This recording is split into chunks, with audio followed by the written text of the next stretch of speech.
As we look at the first example, generally the idea behind equations, the instruction will be solve for x, and the outcome is for us to generally have letters on one side and numbers on the other side of the equals to sign. I generally tell my learners there are two countries. One country is called letters and the other country is called numbers, and we just need to make sure the right citizens are in the right country. So by looking at this first example, we need to make sure that the 4 goes onto the side of the numbers. So by doing this here, the rule is that whenever you are swapping over across the equals to sign, then you change the sign of the particular term. So by bringing the 4 across, it turns to -4, and then we have our next step, 10 minus 4.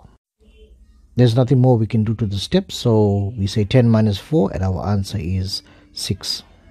One of the things about the equations is that we can take our final answer and substitute it into the original question, and if we substitute the 6 in place of the x, we find that those two terms add up to 10, and therefore our answer is correct.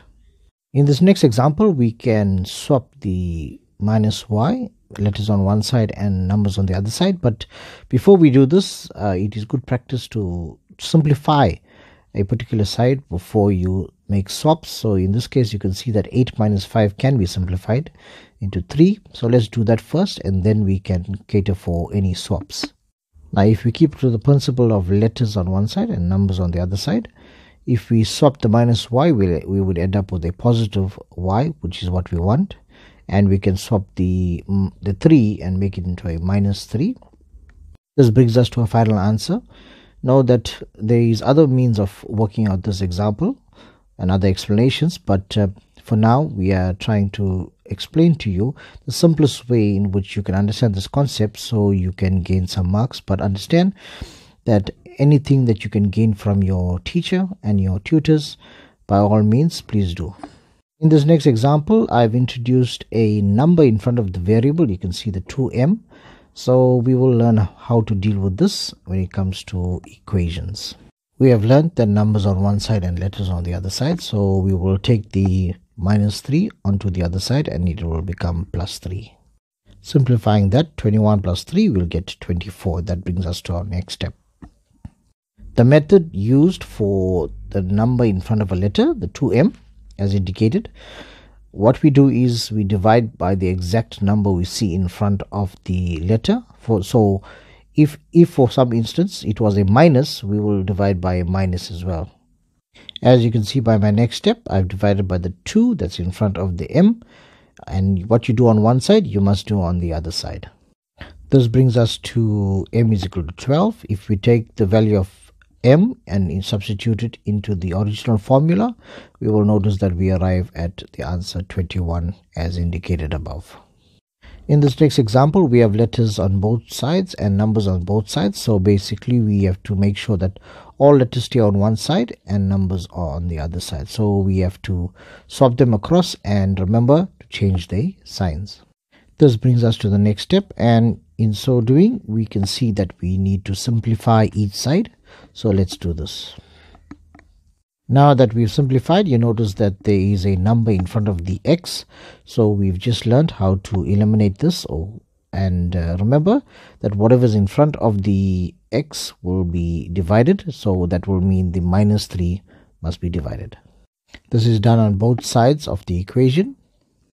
This brings us to a final answer of x is equal to 5. Remember, if we resubstitute into either side, and we will notice that both sides are equal to 33. In this next example, although it is equations, we need to apply the distribution law, and this distribution law has been taught to you in another video. So once we apply the distribution law, then we will bring letters onto one side and numbers onto the other side. All we are doing with the distribution law is removing the brackets.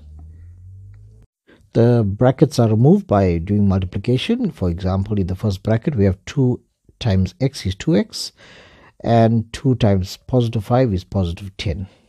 In the next step, all we've done is we've swapped the letters onto one side and the numbers onto the other side. And remember, the signs have changed as indicated. This brings us to the next step, and we notice that it's a number in front of the x, so we know what to do now. We will divide the 5 by both sides and we will arrive at our final answer. When dividing, make sure that you remember to check for the negative signs because of exam conditions. Sometimes learners rush and tend to leave the minus signs out. And we are left with our final answer of minus 5. In order for us to get rid of the 2 that's being divided, we need to multiply both sides by 2, and that would cancel off that 2 at the bottom. Just something to note that the 8 minus 4x that you see there is one term. So when we are multiplying, we multiply it as one term.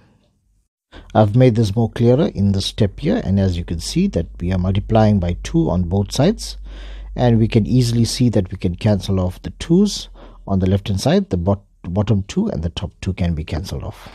This brings us to our next step, and we are left with 8 minus 4x is equal to 2. Now we need to put letters on one side and numbers on the other side. We've brought the 8 from the other side, it's become minus 8, and we are left with minus 4x is equal to 12, and therefore our next step would be to get rid of the minus 4. We need to divide both sides by the minus 4 that's in front of the x. And thereafter we arrive at our final answer of x is equal to minus 3. Substituting this into the formula, we find that both sides will equal to 10.